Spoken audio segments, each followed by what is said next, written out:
Praise the Lord brothers and sisters. దేవుడు మనల్ని ప్రేమించి మనకు ఈ ప్రార్థనా సమయాన్ని అనుగ్రహించినందుకు దేవుణ్ణి స్తుతిస్తుంటున్నాం. ఈ ప్రార్థనా సమయాన్ని మనము ప్రార్థనతో మొదలుపెట్టుకుందాం. దయచేసి మీరు మీ బైబిల్ తీసుకొని మరి అందరూ కూడా కుటుంబంలో ఉన్న వాళ్ళంతా కూడా చేరి రావాల్సిందిగా విన్నవించుకుంటున్నాం. అందరూ రండి, మీ యొక్క బైబిల్ తీసుకోనండి, పాట కూడా పాడటానికి సిద్ధమవ్వండి. ప్రార్థనలో కంప్లీట్గా మీ షేర్ తీసుకునండి. ప్రార్థన. పరిశుద్ధుడు వగు దేవ, దయగలిగిన తండ్రి, సమస్త సృష్టిని కలుగజేసినటువంటి మహా గొప్ప దేవ, ఈ సాయంకాల సమయంలో ప్రభా మిమ్మల్ని స్తుతిస్తూ ఘనపరుస్తూ మిమ్మల్ని ప్రభా కొనియాడుతుంటున్నాం. మీ ప్రియ కుమారుడు మా రక్షకుడైన యేసుక్రీస్తు నామంలో మీ పాసనది కోరుకుంటూ వస్తున్నాం. ఎటువంటి యోగ్యత లేని మమ్మల్ని ప్రేమించి యేసుక్రీస్తు వారిలో ఎన్నుకొని మా పాపాలన్నీ కూడా క్షమించి మమ్మల్ని మీ బిడ్డలుగా అంగీకరించినందుకు మీకు స్తోత్రములు వందనం చెల్లించుకుంటున్నాం. కేవలం మా కృపచేతనే మీరు మమ్మల్ని రక్షించుతారు. మా గొప్పతనం కాదు, మా మంచి కార్యాలు కాదు, మా ప్రభా ఏది కూడా కాదు ప్రభా. కేవలం మీ యొక్క కృపచేతనే మమ్మల్ని రక్షించి మీ యొక్క పరిశుద్ధ రక్తాన్ని మా కొరకై చిందించి ప్రభా శిలువపై మరణించి భూస్థాపన చేయబడి మూడవ నాడు తిరిగా లేచి ప్రభా నా కొరకై మా కొరకై మృత్యుంజయుడవై ప్రభా సైతానం జయించి ప్రభా మరి పునరుత్థానుడమైనందుకు మీకు స్తోత్రములు. తిరుగా నా కొరకై మా కొరకై రానయున్న ప్రభువా మీకు స్తోత్రములు వందనం చెల్లించుకుంటున్నాం. ప్రార్థన చేయటానికి ప్రభా మీరు మాకు నేర్పవలసిందిగా వేడుకుంటున్నాం. మీరు ప్రార్థన మీ శిష్యులకు నేర్పారు ప్రభా, మరి ప్రార్థన చేయమని ప్రభా మీరు ప్రభా మరి బోధించారు ప్రభా. ప్రార్థనలో ఉన్నటువంటి ముఖ్య విషయాలను కూడా ప్రభా మీరు తెలియజేశారు ప్రభా. అందుని బట్టి మీకు స్తోత్రములు. ఈ సాయంకాల సమయంలో మీరు మాతో కూడా ఉండి మాకు ప్రార్థించటం నేర్పవలసిందిగా వేడుకుంటున్నాం. కూడి రాగలిగిన బిడ్డలందరినీ బట్టి మీకు స్తోత్రములు వందనం చెల్లించుకుంటున్నాం. Begumpet new Jerusalem prayer house కొరకై మీకు స్తోత్రములు వందనం చెల్లించుకుంటున్నాం తండ్రి. మీరు అనేక వాగ్దానాలు ఇస్తూ గత కాలంలో అనేక సంవత్సరాలుగా ప్రభా మీరు నడిపిస్తున్న రీతిని బట్టి మీకు స్తోత్రములు. కీర్తన 2:8 ప్రకారం ప్రభా మీరు వాగ్దానాలు ఇచ్చి నడిపించినందుకు మీకు స్తోత్రం తండ్రి. యెషయా 27:3 ప్రకారం ప్రభా మరి మీరు మాతో ఉండి మా చుట్టూ ప్రభా మీరు కంచె వేసి ప్రభా మరి మమ్మల్ని రక్షిస్తున్నందుకు మీకు స్తోత్రములు వందనం చెల్లించుకుంటున్నాం. అదేవిధంగా ప్రభా ఈ సంవత్సరపు వాగ్దానం బట్టి కూడా మీకు స్తోత్రములు. జకర్యా 2:5 ప్రకారం ప్రభా మీరు మాకు ప్రాకారంగా ఉండవలసిందిగా ప్రార్థిస్తున్నాం. సహాయం దయచేయండి. ప్రతి వాగ్దానం కూడా అవును ఆమెను అన్నట్టుగా ప్రభా మీరు జరిగిస్తూ వస్తున్నందుకు మీకు స్తోత్రములు వందనం చెల్లించుకుంటున్నాం. అదేవిధంగా ఫిలడెల్ఫియా ప్రేయర్ హౌస్ బోయినపల్లి కొరకే ప్రార్థిస్తున్నాం. విశ్వాసులను బలపరచండి. అదేవిధంగా ప్రభా మరి సియోన్ ప్రార్థన ప్రేయర్ హౌస్ కొరకై కూడా ప్రార్థిస్తున్నాం. బాలంరాయ్ ప్రభా వీళ్ళను దీవించండి. షామీర్పేటలో జరిగే స్వార్థను మీరు దీవించండి. అన్ని విషయాల్లో ప్రభా మీరే కృప చూపి నడిపింపవలసిందిగా వేడుకుంటున్నాం. కనికరించండి దేవా, దయగలిగిన తండ్రి. మరి బిడ్డలు అనేక విధాలుగా ఎంతో కష్టపడుతుంటుండగా కోవిడ్ వైరస్ ద్వారా అనేకులు ప్రభా రోగగ్రస్తులైనారు. వారి కొరకే ప్రార్థిస్తున్నాం తండ్రి. ఎవరైతే వెంటిలేటర్స్ మీద ఉన్నారో, ఎవరైతే మరి ఐసీయూలో లేక ప్రభా హోమ్ క్వారంటైన్లో ఉన్నారో వారందరి కొరకే ప్రార్థిస్తున్నాం. కనికరించి ప్రభా మీరు ప్రభా ముట్టి స్వస్థపరచవలసిందిగా వేడుకుంటున్నాం. ప్రభా మీరు కరుణించి ప్రభా ఈ యొక్క కరోనా వైరస్ను ప్రభా మీరు ఈ భూలోకం నుంచి తీసివేయవలసిందిగా ప్రభా మరి దాన్ని ప్రభా మరి సంపూర్ణంగా ప్రభా పవర్లెస్గా చేయండి. కనికరించండి ప్రభా, సహాయం తెచ్చేయండి ప్రభా. త్వరగానే ప్రభా మరి మీరు నియమించిన కాలంలో మరి మంచి వ్యాక్సిన్ కూడా రావడానికి మీ కృప దయచేస్తుందిగా వేడుకుంటున్నాం. కనికరించండి దేవా, సహాయం దయచేయండి ప్రభా. మా కన్నులు మీ వైపే ఎత్తి ప్రభా తేరి చూస్తుంటున్నాం తండ్రి. కనికరించండి, మీరు సహాయం చేయండి. మేమేమీ కూడా చేయలేము. మా యొక్క కంప్లీట్ డిపెండెన్స్ మీ పైనే ఉంది ప్రభా. యోహాను సువార్త 15:5 ప్రకారం మీరు లేని మేమేమి కూడా ఏమీ చేయలేము ప్రభా. మీరే స్తుతికి యోగ్యులు ప్రభా, మా ఆరాధనకు పాత్రలు ప్రభా. ఈ యొక్క ప్రార్థనా సమయంలో మీరే మమ్మల్ని నడిపించవలసిందిగా ప్రార్థిస్తూ ప్రభా మీ దాసుడు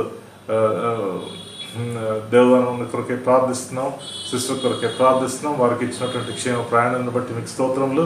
వారి సేవా పరిచయాలను దీవించండి ప్రభా. ఇంకను సహోదరులు ఎవరెవరైతే అనేక పరిస్థితుల గుండా వెళ్తుంటున్నారో సంఘంలో వారి ప్రభా వారందరి కొరకే ప్రార్థిస్తున్నాం, సహాయం దయచేయండి. యేసుక్రీస్తు వారి నామంలో ఈ ప్రార్థన అడిగి వేడుకుంటున్నాం తండ్రి, ఆమెన్. ఇప్పుడు మనము ఒక పాట పాడుకుందాము. నీతిమంతుల ప్రార్థన దేవుడు ఆలకించును అనే పాట 546 సియోను గీతాల్లో from the songs of Zion, song number 546 546.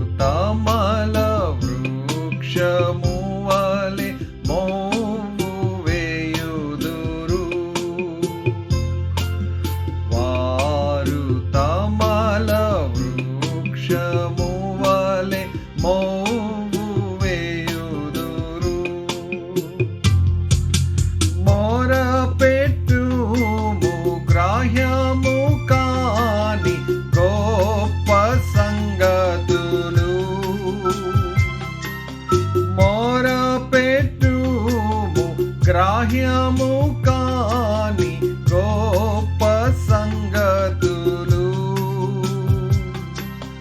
మరియు గూఢమైన సంగతుల దేవుడే తెలుపున్. మరియు గూఢమైన సంగతుల దేవుడే తెలుపున్.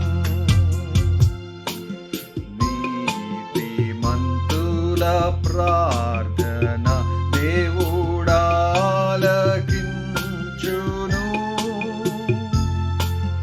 వారు తమల వృక్షము వలె మోము వేయుదురు.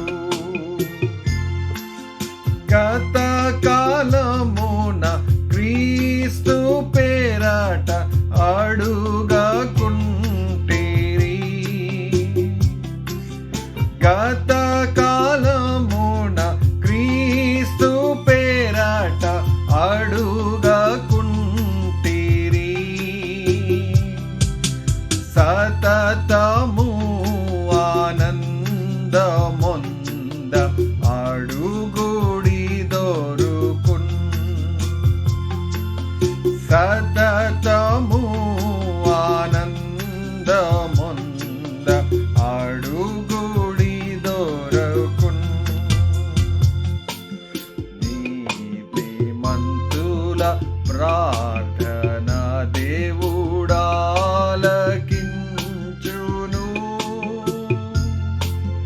వారు తమల వృక్షము వలె మోము వేయుదురు. యెహోవా కొరకు ఎదురు చూచి పొందుడి బలము. యెహోవా కొరకు ఎదురు చూచి పొందుడి బలము. ఇహమునందు పక్షిరాజు వలె పైకే గురుదురు. ఇహమునందు పక్షిరాజు వలె పైకే గురుదురు. నీతిమంతుల ప్రార్థన దేవుడాలకించును.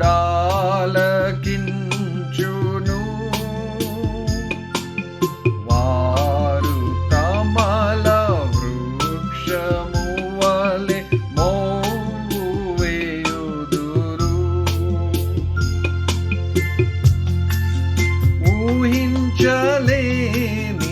శక్యము కాని వైనట్టి క్రియలను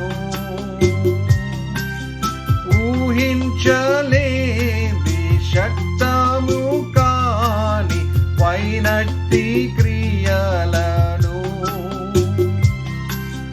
యెహోవా చేయ శక్తిమంతుడు అత్యధికముగా.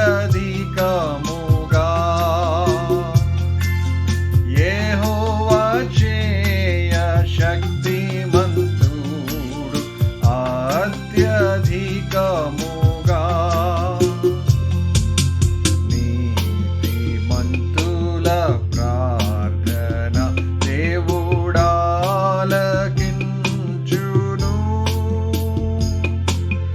వారు తమల వృక్షము వలె మోము వేయుదురు. మిమ్ము విడువ నెన్నడు నేడ పాయననే గదా. మిమ్ము విడువ నెన్నడు నేడ పాయననే గదా. నమ్ముము నరమాతృండెవడే హాని చేయడు. నమ్ముము నరమాతృండెవడే హాని చేయడు. నీతిమంతుల ప్రార్థన దేవుడాలకించును.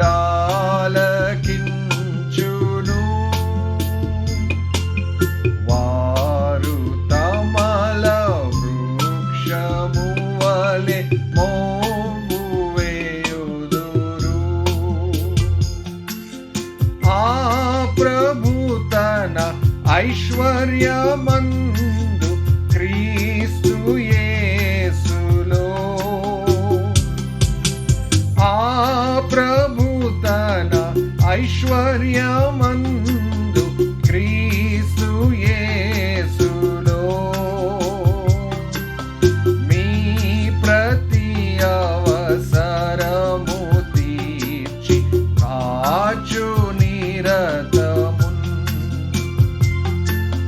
మీ ప్రతి అవసరము తీర్చి కాచు నిరతమున్. నీతిమంతుల ప్రార్థన దేవుడాలకించును. వారు తమల వృక్షము వలె మోము వేయుదురు. నిశ్చయముగా నేను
ఈ సాయంకాల సమయము మనకు ప్రార్థనకు తోడై సహాయపడేలాగా మనము కీర్తనలు 55వ కీర్తన నుంచి కొన్ని వాక్య భాగాలు చూసుకొని ధ్యానించి మనం ప్రార్థనలోకి ప్రవేశిద్దాం.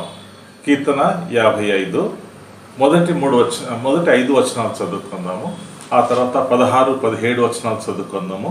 ఆ తర్వాత 22, 23 వచనాలు చదువుకుందాం. 55వ కీర్తన మొదటి 5 వచనములు. దేవా, చెవియొగ్గి నా ప్రార్థన ఆలకింపుము, నా విన్నపమునకు విముఖుడవై ఉండకుము, నా మనవి ఆలకించి నాకు ఉత్తరమిమ్ము. శత్రువుల శబ్దమును బట్టియు దుష్టుల బలాత్కారమును బట్టియు నేను చింతాక్రాంతుడనై విశ్రాంతి లేక మూలుగుచున్నాను. వారు నా మీద దోషం మోపుచున్నారు, ఆగ్రహం గలవారై నన్ను హింసించుచున్నారు. నా గుండె నాలో వేదన పడుచున్నది, మరణ భయము నాలో పుట్టుచున్నది. దిగులును వణకును నాకు కలుగుచున్నవి, మహాభయము నన్ను ముంచివేసెను. అదేవిధంగా మనము కీర్తన 55, 16, 17 వచనం. అయితే నేను దేవునికి మొరపెట్టుకొందును, యెహోవా నన్ను రక్షించును. సాయంకాలమున, ఉదయమున, మధ్యాహ్నమున నేను ధ్యానించుచు మొరపెట్టుకొందును. ఆయన నా ప్రార్థన ఆలకించును. 22, 23 వచనాలు కూడా మనం చదువుకుందాం. నీ భారం యెహోవా మీద మోపము, ఆయనే నిన్ను ఆదుకొనును. నీతిమంతులను ఆయన ఎన్నడూను కదలనీయడు. దేవా, నా నాశన కూపములో నీవు వారిని పడవేయుదువు. రక్తాపరాధులను వంచకులను సగము కాలమైన బ్రతుకరు. నేనైతే నీ యందు నమ్మకించి ఉన్నాను. దేవుడు ఈ వాక్య భాగంలో మనకు 55వ కీర్తన మరి దావీదు రాసినట్టుగా మనం చూస్తుంటున్నాము. ఇది దావీదు రచించిన కీర్తన అని మనము అక్కడ బ్యాక్గ్రౌండ్లో పైన మనం చూస్తుంటున్నాము.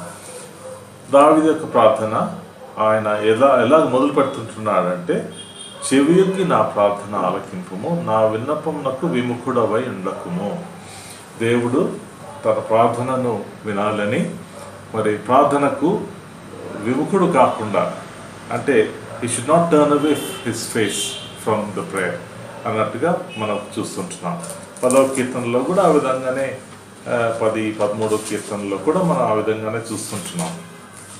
కీర్తన Psalm 10 verse 1లో కూడా, యెహోవా నీవెందుకు దూరంగా నిలుచున్నావు, ఆపత్కాలములలో నీవెందుకు దాగి ఉన్నావు. నిజంగా అయితే దేవుడు దూరంగా ఏం లేడు. దేవుడు ఆయన రక్షించటానికి ఆయన చెయ్యి కురసకాలేదు అని మనం యెషయా 59లో 1, 2 వచనాల్లో మనం చూస్తాం. His hand is not short to save us. So the arm of the Lord is not too short to save us. కాబట్టి ఆయన 13వ కీర్తనలో, యెహోవా ఎన్నాళ్ళ వరకు నన్ను మర్చిపోవద్దువు, నిత్యము మరిచెదవా, నాకెంతకాలము విముఖుడవై ఉందువు. దేవుడు నిజంగా మన ప్రార్థన పట్ల ఆయన ఆసక్తి కలిగి ఉన్నాడు.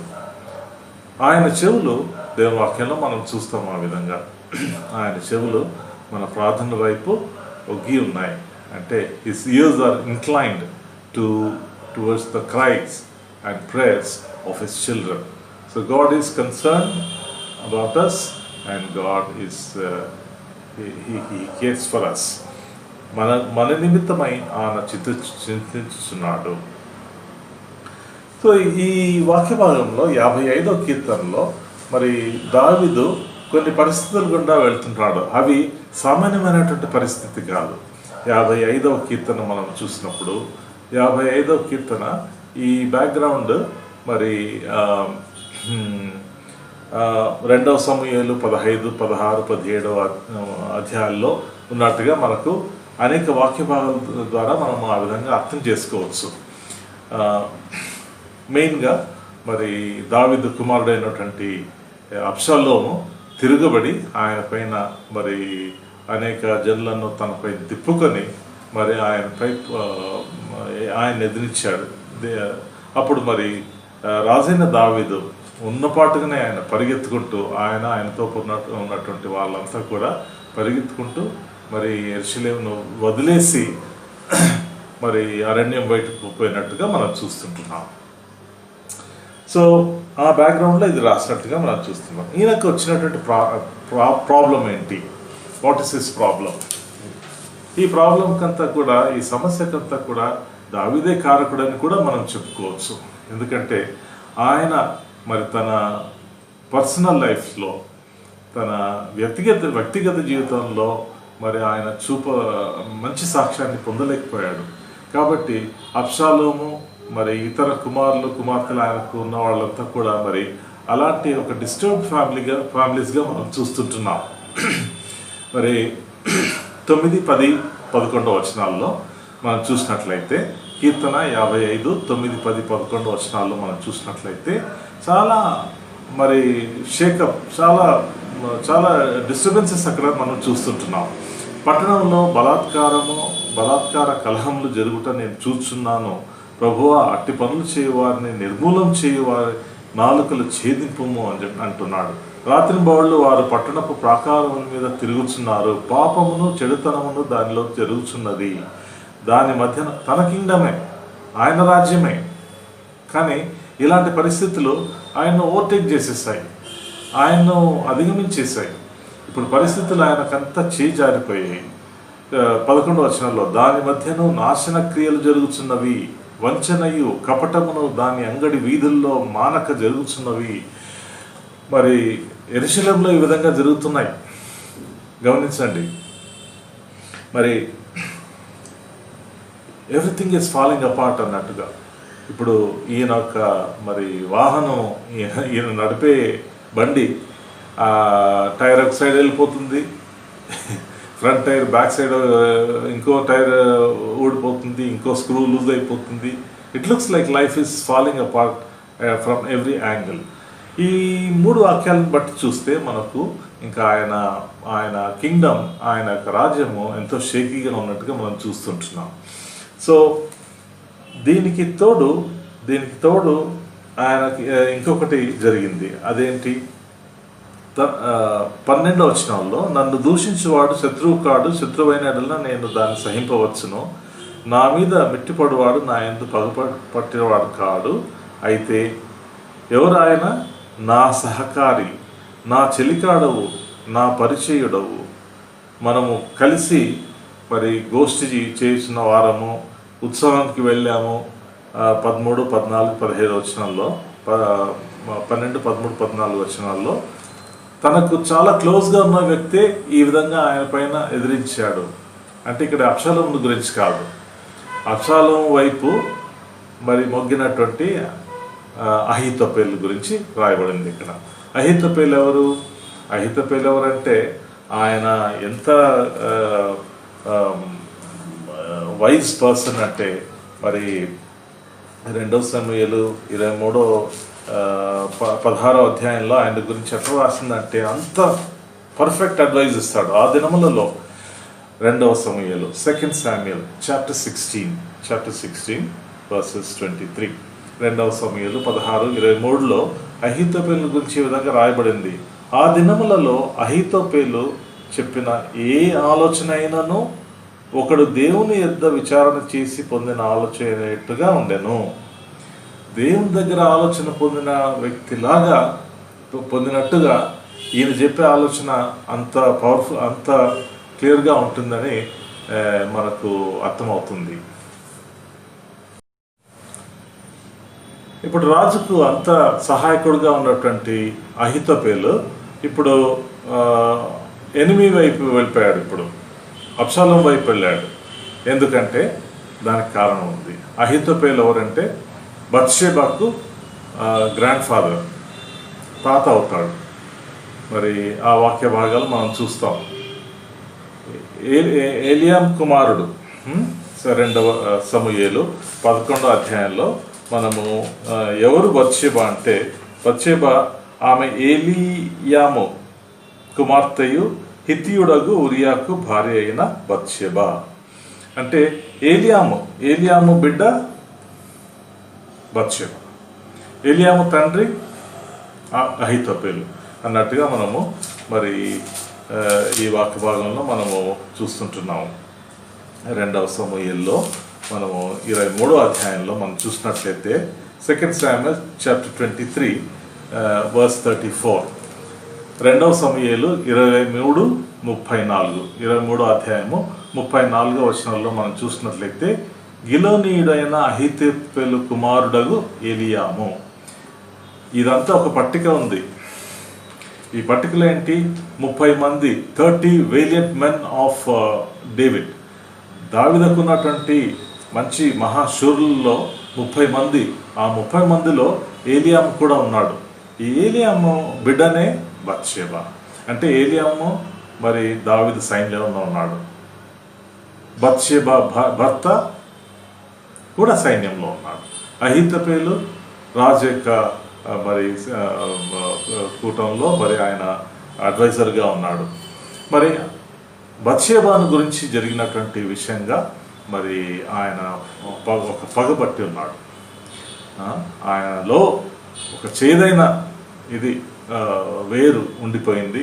కాబట్టి అహీతోపెలు మరి దావీదు చాలా కోపంగా ఉన్నాడు. కానీ అనేక సంవత్సరాలు వెయిట్ చేస్తూ ఉన్నాడు ఈ పరిస్థితి కొరకు. ఎప్పుడైతే తన కుమారుడు మరి ఆయన పైన ఎదిరించి మరి ఈ విధంగా చేశాడో, అహీతోపెల్ saw an opportunity and he immediately sided with Absalom.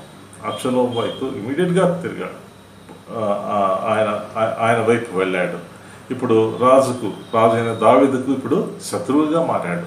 అందుకు మరి దావీదు ఇది రాస్తా ఉన్నాడు. 9, 10, 12, 13, 14 వచనాల్లో మరి కీర్తన 55లో మరి ఎవరు నా మీదకి లేచారంటే మరి నాకు శత్రువు కాదు, ఎవరు కాదు, నాకు పరిచయుడే, నాకు తెలిసిన వ్యక్తి అనేసి 12, 13 వచనాల్లో మనం ఇందాక చదివాం. కీర్తన 15,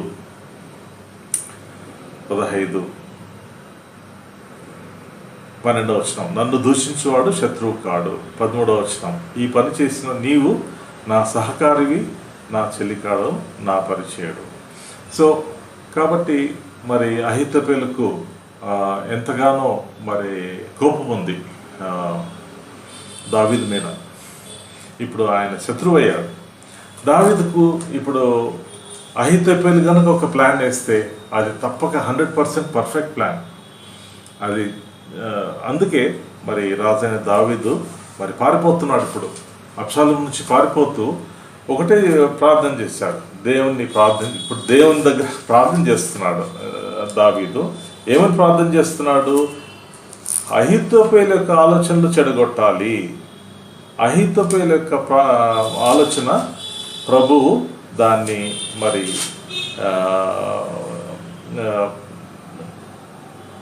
ఆలోచనను చెడగొట్టమని ప్రార్థన చేశాను. 2వ సమూయేలు 15వ అధ్యాయం 2 Samuel 15. 2వ సమూయేలు 15వ అధ్యాయంలో మనము మరి 31వ వచనం, అంతలో ఒకడు వచ్చి అబ్షాలోము చేసిన కుట్రలో అహీతోపెలు చేరి ఉన్నాడని దావీదుకు తెలియజేయగా దావీదు యెహోవా అహీతోపెలు యొక్క ఆలోచనను చెడగొట్టమని ప్రార్థన చేశాను. దేవుని ఆరాధించు స్థలం ఒకటి ఆ కొండ మీద ఉండెను. చూడండి, సో అహీతోపెలు యొక్క ఆలోచన చెడగొడితేనే ఇది సక్సెస్ అవుతుంది అని ఆయనకు తెలుసు. కాబట్టి ఆయన చేసినటువంటి ప్రార్థన అదే. అహీతోపెలు కనుక ఒక ప్లాన్ వేస్తే ఇంకా దానికి తిరుగులేదు. దాన్ని కేవలము ఆ ప్లాన్ను చెడగొట్టి లేక ఆ యొక్క ఆలోచనను చెడగొట్టగలిగిన వారు దేవుడు మటుకే, వేరెవరు చేయలేరు. అందుకే మరి అంటే మనకు చాలా సమయం అవుతుంది కాబట్టి మనము తీసుకోలేము. మరి హూషైను దేవుడు పంపించాడు, దావీదు హూషైను పంపించాడు, నువ్వు వెళ్ళి అబ్షాలోముతోనే ఉండు కానీ నాకు తెలియజేస్తూ ఉండు. సో ఇప్పుడు అహీతోపెలు అయితే ఇమీడియట్గా వెళ్ళండి, అబ్షాలోము నువ్వు నీ సైనికులందరినీ తీసుకొని ఇప్పుడు పరిగెత్తి ఇప్పుడు వెళ్ళి వాళ్ళని పట్టుకోండి, వాళ్ళ నది దాటక ముందే పోయి వాళ్ళను పడగొట్టేయండి, మీరు వాళ్ళని ఈజీగా జయిస్తారు అని అంటే, మరి దేవుని చిత్తం ఆవేలాగా ఉంది. అబ్షాలోము ఇటువైపు తిరిగి హుసేన్ కూడా అడిగాడు, నువ్వేమంటావు హుసేన్ అంటే, ఇప్పుడు వెళ్తే ఇప్పటికంటే ఇంకా మనం ఎక్కువ సైనికులను కూర్చుకుందాము, ఆ తర్వాత రేపు వెళ్దాము అని అడ్వైజ్ ఇస్తాడు. కానీ అబ్షాలోము హుసే యొక్క అడ్వైజ్ తీసుకున్నాడు. అబ్షాలోము అహీతోపెల్ అడ్వైస్ తీసుకోలేదు. ఎప్పుడైతే అబ్షాలోము అహీతోపెల్ అడ్వైస్ తీసుకోలేదో అప్పుడే తెలిసిపోయింది అహీతోపెల్కు, ఏంటి ఇంకా అయిపోయింది నా పని, ఈయన బుద్ధిహీనంగా నేను ఇచ్చిన అడ్వైస్ తీసుకోలేదు, తప్పక ఈయన ఓడిపోతాడు, రాజు జయిస్తాడు, రాజు తిరిగి ఇక్కడికి వచ్చినప్పుడు ఇంకా నన్ను చేస్తానని ఆయన ఇంటికి వెళ్ళి ఉరి వేసుకొని ఆయన చనిపోయినట్టుగా చూస్తుంటున్నాం. కాబట్టి అహీతోపెల్ యొక్క జీవితము మరి చాలా విషాదంగా ఉన్నట్టుగా మనం చూస్తుంటున్నాం. ఎందుకంటే చేదైన వేరును ఆయన హృదయంలో ఉంచుకొని మరి అనేక సంవత్సరాలు పగ తీర్చుకున్నట యెహోవా వంతు. కాబట్టి మనం కూడా మన జీవితాల్లో అలాంటి చేదైన విషయాలు ఏదైనా ఉంటే మనం ప్రభుకి సమర్పించేయాలి, ప్రభుకి ఇచ్చేసేయాలి. మనం క్లుప్తంగా కొన్ని విషయాలు, దేవుడు తగిన సమయంలో ఆయన నీతిమంతుడు, తగిన మరి న్యాయాన్ని మనకు చేకూరుస్తాడు. అహీతోపెల్ కనుక కొద్దిగా వెయిట్ చేస్తుంటే తప్పక జయాన్ని పొందేవాడు. కాబట్టి ఆయన చాలా తొందరపడ్డాడు. ఇక్కడ చూడండి, ఇప్పుడు మరి దావీదుకు ఈ 55వ కీర్తనలో ఏ విధంగా ఆయన విజయాన్ని పొందాడు అనే విషయాన్ని మనం కొంత ధ్యానించి మరి ప్రార్థనలోకి వెళ్దాం. మొట్టమొదటిగా ఆయన మనము చదువుకున్న వాక్య భాగంలో మొదటి 4-5 వచనాల్లో మరణ భయం నాలో పుట్టుచున్నది,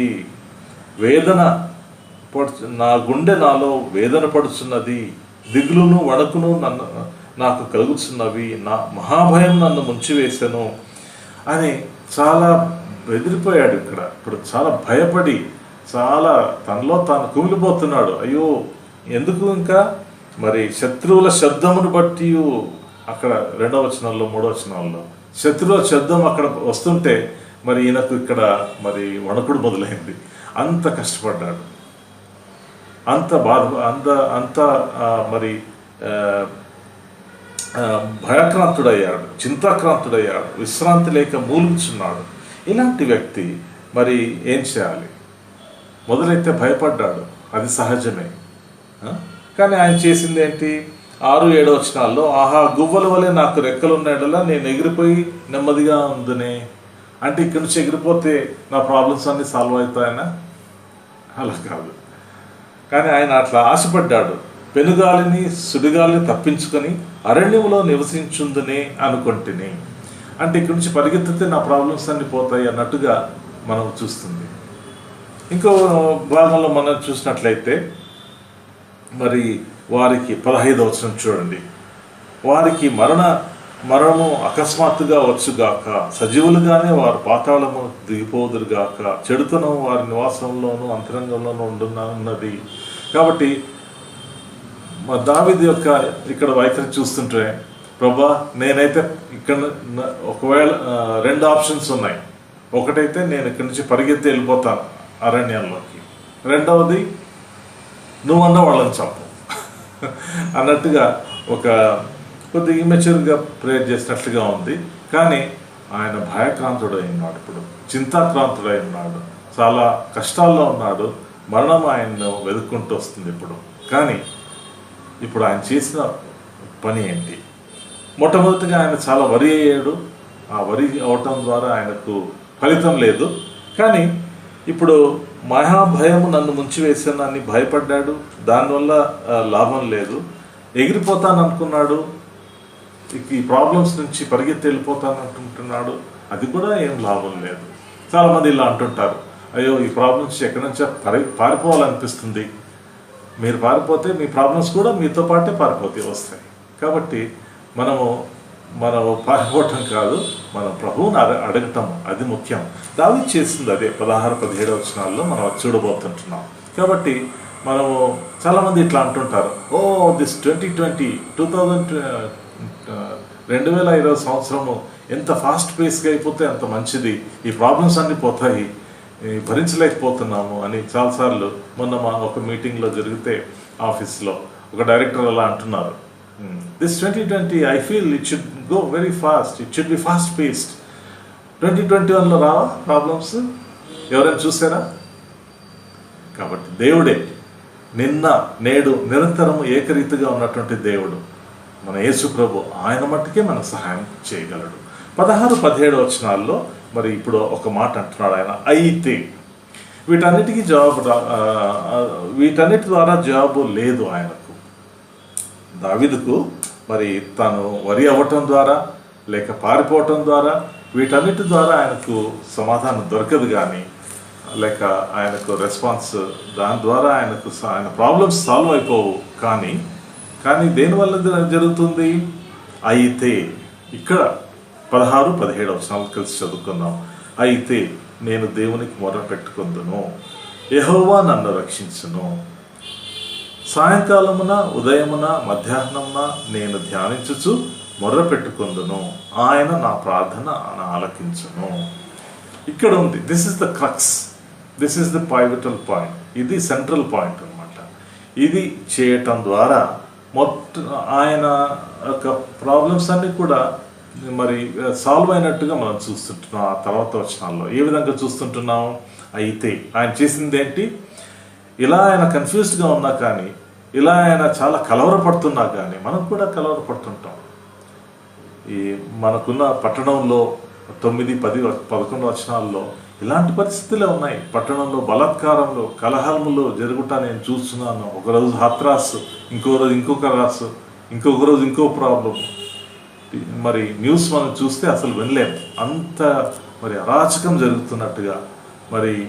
మరి నాయకులే తప్పులు, అంత నాయకులే అబద్ధాలు చెప్పి మరి చేయటము, తర్వాత అనేక విషయాలు మనం చూస్తుంటున్నాం. 9, 10, 11 వచనాలు మరి ఈరోజు కూడా ఆ విధంగా జరుగుతున్నట్టుగా మనం చూస్తున్నాం. మనం కూడా ప్రార్థన చేయాలి. ప్రభా, ఇలాంటి పరిస్థితి నుంచి నన్ను కూడా తప్పించండి, ఇలాంటి పరిస్థితి నుంచి నన్ను కూడా ప్రభా నాకు సహాయం దయచేయండి. ఇక్కడ ఏమని చూస్తుంటున్నాం మనము? మరి 16వ వచనంలో, అయితే నేను దేవునికి మొర్ర పెట్టుకుందును, యెహోవా నన్ను రక్షించును. దేవునికి నేను మొర్ర పెట్టుకుందును, యెహోవా నన్ను రక్షించును, యాహ్వే విల్ హెల్ప్ మీ. దేవుడు, దేవాది దేవుడు, ఆయన నన్ను రక్షిస్తాడు. ఇప్పుడు వచ్చే పాయింట్, ఇప్పుడు ఆయన చేయాల్సిన ప్రార్థన ఇదే. వరి అవటం ద్వారా, పారిపోవటం ద్వారా, ఇంకా దాని ద్వారా కూడా మనకు ఎటువంటి సహాయం లభించదు. కానీ మనము దేవునికి మొరపెట్టుకోవటం ద్వారా మన ప్రాబ్లమ్స్ అన్నీ కూడా మనం సొల్యూషన్స్ మనం పొందగలం, సమాధానాలు పొందగలం, మనము జవాబు పొందగలం. యెహోవా నన్ను రక్షించును, సాయంకాలమున ఉదయమున మధ్యాహ్నం నేను ధ్యానించుచు మొరపెట్టుకున్నాను. అంటే దినమంతా కూడా ఆయన ప్రార్థన చేసుకుంటున్నాడు అనమాట. దానియేలు కూడా ఇట్లాగే చేశాడు కదా. మనకు ఆ వాక్యం దానియేలు 6వ అధ్యాయంలో మనం ఆ విషయాన్ని చూస్తాం. దానియేలు కూడా ఉదయం మధ్యాహ్నం సాయంత్రం చేసినట్టుగా మనము మరి ఇతర భక్తులు కూడా ఆ విధంగా చేసినట్టుగా మనం చూస్తుంటున్నాం కొత్త నిబంధన కాలంలో కూడా. మరి దీనికి జవాబు ఇమీడియట్గా మనం చూస్తుంటున్నాం. Answered prayer we see it in verse 18 itself. 16-17లో ఆయన చేసినటువంటి ప్రార్థనకు 18వ వచనంలో, నా శత్రువులు అనేకులై ఉన్నారు, అయినను వారు నా మీదికి రాకున్నట్లు సమాధానము కలుగజేసి ఆయన నా ప్రాణమును విమోచించి ఉన్నాడు అనేది పాస్ట్ టెన్స్. అది జరిగిపోయినటువంటి విషయం. అంటే already God has answered his prayer. It's past టెన్స్లో ఉంది చూడండి. Prayer has been answered already. నా శత్రువులు అనేకులై ఉన్నారు, అయినను వారు నా మీదకి రాకున్నట్లు సమాధానం కలుగజేసి ఆయన నా ప్రాణమును విమోచించి ఉన్నాడు. కాబట్టి మరి పురాతన కాలం మొదలుకొని 19 మొదలుకొని ఆసీనుడగు దేవుడు మారుమనస్సు లేని వారై తనకు భయపడి వారికి ఉత్తరమిచ్చును, తమతో సమాధానముగా ఉన్న వారికి బలాత్కారం చేయరు, తాము చేసిన నిబంధన అతిక్రమితురు. కాబట్టి ఇక్కడ మనము ఏం చేస్తున్నామంటే, దేవుడు already is started or he has answered the prayers. దేవుడు ప్రార్థన చేసినట్టు విని మనకు సమాధానం ఇచ్చినట్టుగా మనం చూస్తుంటున్నాం, జవాబు ఇచ్చినట్టుగా చూస్తుంటున్నాం. సో నీ భారము యెహోవా మీద మోపము. 22, నీ భారం యెహోవా మీద మోపము, ఆయనే నిన్ను ఆదుకునను, నీతిమంతులను ఆయన ఎన్నడను కదలనీయడు. కాబట్టి మన భారమంతా కూడా మన దేవునిపై. We should learn to offload all our troubles, all our weights upon the Lord Jesus Christ. Cast all your burden upon Him, because He cares for you. 1 Peter 5:7 నీ భారమంతా కూడా యెహోవా మీద వేయి, ఆయన మీద వేయి, ఆయన He cares for you. ఆయన మిమ్మల్ని గురించి చింతిస్తున్నాడు, ఆయన మిమ్మల్ని గురించి శ్రద్ధ కలిగి ఉన్నాడు. కాబట్టి మనము ఈ సాయంకాలం మన ప్రార్థనలో మనం వెళ్ళకముందు మనం ఈ యొక్క వాక్య భాగాన్ని మనము 55వ కీర్తనలో దేవుడు మనతో మాట్లాడిన రీతిని బట్టి మరి ప్రభు మనం కూడా ప్రార్థించవచ్చు. Everything may be falling apart, everything may be going wrong. You may think 9-10 వచనాల్లో 11 వచనాల్లో అన్నీ కూడా ఏది కూడా సరిగ్గా జరగటం లేదు, ఎవ్రీథింగ్ ఈజ్ గోయింగ్ రాంగ్. దానికి చాలా మటుకు కారకుడు దావీదే యొక్క జీవితము సరిగ్గా లేకపోవటం ద్వారా ఆయన బత్షెబా పట్ల చేసినటువంటి విషయం, ఒక పాపాన్ని కప్పుకోవటానికి ఇంకొక పాపం చేయటము, ఇంకా మరి ఆయన వ్యభిచారానికి నరహత్యకు రెండిటికి గురి అయ్యాడు. రెండింటినీ కూడా ఆయన మరి చేసిన వాడిగా మనం చూస్తుంటున్నాం. దేవుడు ప్రేమామయుడు. మరి ఆయన మరి when he came in repentant heart, God has forgiven him. మనల్ని కూడా ప్రభు మనల్ని తప్పక క్షమిస్తాడు. మనం కూడా అదే పాట పాడాం, నీతిమంతుల ప్రార్థన దేవుడు ఆలకించును. మనం కూడా నీతిమంతులు. ఏ విధంగా నీతిమంతులం అయ్యాము? How did we become righteous people? By faith in the Lord Jesus Christ. రోమీయులకు రాసిన పత్రిక 5వ అధ్యాయం 1వ వచనం ప్రకారం మనము కేవలం విశ్వాసం ద్వారా మనము నీతిమంతులుగా తీర్చబడితిమి. By faith we been declared righteous. we've been declared righteous people. We are righteous people by faith in the Lord Jesus Christ. మన ప్రార్థన కూడా దేవుడు తప్పక ఆలకిస్తాడు. కానీ దావీదులో ఉన్నటువంటి భయాలు, దావీదులో ఉన్నటువంటి పాపం కూడా, మరి దావీదులో ఉన్నటువంటి డిజొబీడియన్స్ అంతా కూడా మనం ఒప్పుకోవాలి. వి షుడ్ ఆల్సో మన జీవితాల్లో ఉన్నటువంటి డిజొబీడియన్స్ ఏదైనా ఉందా, అవిధేయత ఏదైనా ఉందా, ప్రభా నన్ను క్షమించు, నా కొరకై మీరు రక్తాన్ని చిందించారు, నా కొరకై మీరు ప్రాణం పెట్టారు, ప్రభా నన్ను క్షమించండి, నన్ను మన్నించండి అని మనం దేవుని దగ్గర మన క్షమాపణ కోరుకోవాలి. తర్వాత మన ప్రార్థన అంతటిని కూడా మనలో చూసుకుంటూ, మన ప్రాబ్లమ్స్ చూసుకుంటూ కాకుండా పైన దేవుడు మనల్ని రక్షించగలడు. ఎప్పుడైతే దేవునికి నేను మొదపెట్టుకుందును అని ఎప్పుడైతే ఆయన ఒక షిఫ్ట్ మనం చూస్తుంటున్నాం 55వ కీర్తన 16వ అధ్యాయంలో. అప్పుడు దాకా ఆయన ట్రబుల్స్ పారిపోతాను వాళ్ళని ఇట్లా దేవునికి ఆయన అడ్వైజ్ ఇస్తుంటున్నాడు. దేవా వాళ్ళని ఈ విధంగా నువ్వు పనిష్ చేయాలా, వాళ్ళ నాలుగు కత్తిరించు, వాళ్ళకి ఇది చేయి అది చేయి అనుకుంటాడు. అది దేవుని వంతు. పగ తీర్చుకున్నట్టు దేవుని వంతు. మనం ఎవరో ఒక ఆయన ఇట్లా అన్నాడు, మార్క్ ట్వెయిన్ అని ఒక పెద్ద రచయిత, చాలా బుక్కులు రాస్తాడు ఆయన, ఇంగ్లీష్ రైటర్ మార్క్ ట్వెయిన్ అని. ఆయన ఏమన్నాడు, if you keep acid in a container, so the acid will do more damage to the container than where it is spilled అట్లా. అంటే ఇప్పుడు ఒక యాసిడ్ తీసుకున్నాం. యాసిడ్ అంటే మనము బాత్రూంలో కడగటానికి లేక వేరే లెబార్టరీస్లో వాడతాం. చాలా అది మీద పడిందంటే కాలిపోతుంది. సో యాసిడ్ దేంట్లో మరి స్టోర్ చేయబడుతుందో అదంతటి తినేస్తుంది అది. కాబట్టి గ్లాస్ మెటీరియల్లో మట్టుకే పెట్టారు దాన్ని. అదేవిధంగా మనం కూడా చేదైన వేరు అనేది మన మనసులో కనుక ఉంచుకున్నట్లయితే అది మనల్ని తినేస్తుంది. అహీతోపెలుకి అదే అయింది. అలాంటి పగ తనలో ఉంచుకున్నాడు, మరి అది ఆఖరికి ఆయన్నే మింగేసింది. గమనించండి, మనం కూడా ప్రభు దగ్గర మనం క్షమాపణ కోరి మన ప్రార్థన ఆలకించమని ప్రభు దగ్గర అడిగితే, అయితే నేను దేవునికి మొర్రపెట్టుకుందును, యెహోవా నన్ను రక్షించును. సాయంకాలంలో, ఉదయాలు, మధ్యాహ్నం, దినమంతా కూడా ధ్యానిస్తాను. తప్పక దేవుడు ఇమీడియట్గా మరి విమోచించి ఉన్నాడు అని పాస్ట్ టెన్స్లో మనం చూస్తుంటున్నాం. దేవుడు తన ప్రార్థనను అంగీకరించాడు. ఆఖరి వచనంలో నేనైతే నీ యందు నమ్మకించి ఉన్నాను. That is important. నేనైతే నీ యందు నమ్మికించున్నాను. మనం కూడా మన ప్రభువు మీద మనం నమ్మిక ఉంచి మనం ప్రార్థనలోకి విశ్వాసంతో ప్రార్థించి, మనకు ప్రార్థన విజ్ఞాపనలన్నీ కూడా మనకు తెలుసు, దయచేసి గమనించండి, ప్రార్థించండి. మరి కరోనా వైరస్ చాలా ప్రభావంగా మరి అన్ని చోట్ల ఉంది. మరి దాని కొరకే ప్రార్థించండి. వైరస్ ప్రభావం తగ్గేలాగున మరి త్వరగా వ్యాక్సిన్ వచ్చేలాగా కూడా ప్రార్థించండి. సోదరుడు దేవానంద్ గారు, సిస్టర్, మరి వారి క్షేమైన ప్రయాణం ఇచ్చాడు దేవుడు. వారి యొక్క సేవా పరిచర్యలో వారి కొరకే ప్రార్థించండి.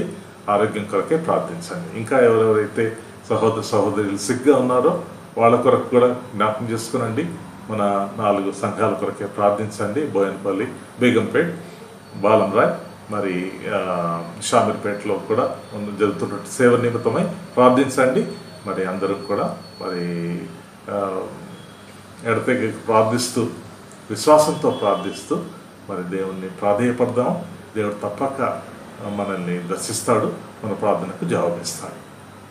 మళ్ళా మనము 8:30, 8:30కు మళ్ళా తిరిగా కలుసుకుంటాము. 8:30కి మనం కలుసుకున్నప్పుడు మనకు మళ్ళీ ఆఖరి ప్రార్థన ఆశీర్వాదం ఉంటుంది. ఆన్లైన్లో మళ్ళీ ఆడియోలో 8:30కి కలుసుకుందాం. Praise the lord.